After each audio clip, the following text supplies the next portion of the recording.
Doctor Agarwal's கண் மருத்துவமனை இலவச கண் பரிசோதனையை வழங்குகிறது. Book appointment now.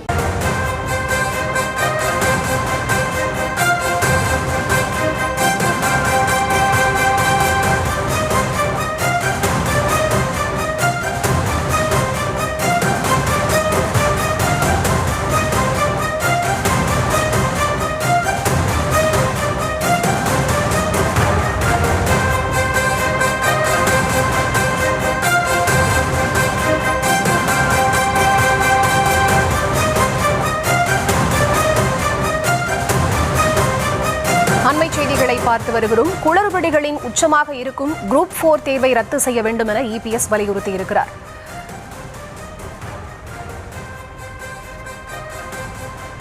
தேர்வு வினாத்தாளில் பல கேள்விகள் சிலபஸுக்கு அப்பாற்பட்டு இருந்ததாகவும் புகார் தெரிவிக்கப்பட்டிருப்பதாகவும், குளறுபடிகளின் உச்சமாக இருக்கக்கூடிய குரூப் 4 தேர்வு ரத்து செய்யப்பட வேண்டும் எனவும் இபிஎஸ் வலியுறுத்தியிருக்கிறார். அண்மை செய்திகளாக பார்த்து வருகிறோம். குரூப் 4 மறுதேர்வு நடத்தப்பட வேண்டும் எனவும் அவர் வலியுறுத்தியிருக்கிறார். தேர்வு வினாத்தாளில் பல கேள்விகள் சிலபஸுக்கு அப்பாற்பட்டு இருந்ததாகவும், குளறுபடிகளுக்கு உச்சமாக இருக்கக்கூடிய குரூப் 4 தேர்வை ரத்து செய்ய வேண்டும் எனவும் இபிஎஸ் வலியுறுத்தியிருக்கிறார். அது மட்டுமல்லாது மீண்டும் குரூப் 4 மறுதேர்வை நடத்த வேண்டும் எனவும் அவர் வலியுறுத்தியிருக்கிறார். இது தொடர்பான முழுமையான விவரங்களோடு இணைகிறார் எமது செய்தியாளர் ராஜேஷ். அவரிடம் பேசலாம். வணக்கம் ராஜேஷ், இது தொடர்பாக இபிஎஸ் வலியுறுத்தி இருப்பது என்ன விவரம்? மரிதா வணக்கம். குரூப் 4 தேர்வு என்பது தமிழகத்தில் 11 லட்சம் தேர்வர்கள் எழுதிய ஒரு முக்கியமான தேர்வாக இருக்கிறது.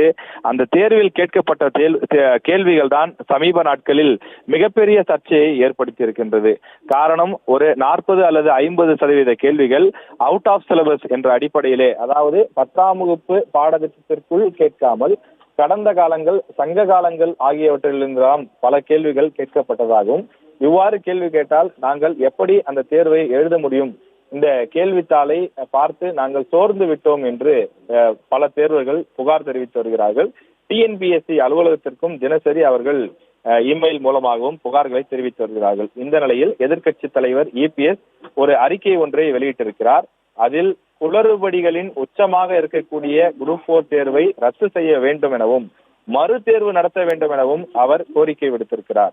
தமிழ்நாடு அரசு பணியாளர் தேர்வாணையம் கடந்த 12ஆம் தேதி நடத்தப்பட்ட அந்த தேர்வு என்பது சிலபஸுக்கு அப்பாற்பட்டு இருந்ததாக பல தேர்வர்கள் புகார் தெரிவித்திருக்கிறார்கள். இந்த நிலையில் தற்போது சேலத்திலிருந்து சென்னைக்கு அனுப்பப்பட்ட விடைத்தாள்கள் அடங்கிய பெட்டிகள் முறையாக சீலிடப்படாமல் இருப்பதாகவும் செய்திகள் வருவதாக குறிப்பிட்டிருக்கிறார். மேலும் குரூப் 4 பதவிகள், குறிப்பாக விஓ பதவி என்பது தமிழ்நாடு அரசின் வேர் போன்றது. ஜாதி மத பேதமின்றி ஏழை எளிய பின்னணி கொண்ட மக்கள் அரசு அதிகாரிகள் ஆக வேண்டும் என்ற உயரிய எண்ணத்தில் தொடர்ந்து இந்த தேர்வுக்காக படித்து வருகின்றார்கள். பல லட்சம் மாணவர்களின் கனவாக இருக்கக்கூடிய குரூப் 4 தேர்வு என்பது எவ்வளவு முறையாக நடத்தப்பட வேண்டும் எனவும் அவர் கேள்வி எழுப்பியிருக்கிறார். ஆனால் திமுக அரசு அவ்வாறு கவனமாக நடத்தவில்லை என்றும், எனவே அந்த தேர்வை ரத்து செய்துவிட்டு ஓய்வு பெற்ற நீதிபதி தலைமையிலான விசாரணையை மேற்கொண்டு உரிய நடவடிக்கையை எடுக்க வேண்டும், குரூப் 4 தேர்வு மறுதேர்வு நடத்த வேண்டும் எனவும் அவர் கோரிக்கை விடுத்திருக்கிறார்.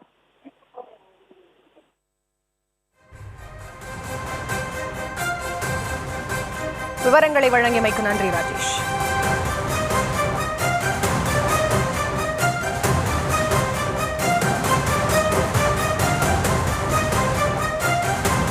ஜூலை 12ஆம் தேதி நடந்த குரூப் 4 தேர்வை ரத்து செய்ய வேண்டும் எனவும், குளறுபடிகளின் உச்சமாக இருக்கக்கூடிய இந்த குரூப் 4 தேர்வுக்கு வழிவகை செய்ய வேண்டும் எனவும் இபிஎஸ் வலியுறுத்தியிருக்கிறார். தேர்வு வினாத்தாளில் பல கேள்விகள் சிலபஸுக்கு அப்பாற்பட்டு இருந்ததாகவும் இபிஎஸ் வலியுறுத்தியிருக்கிறார்.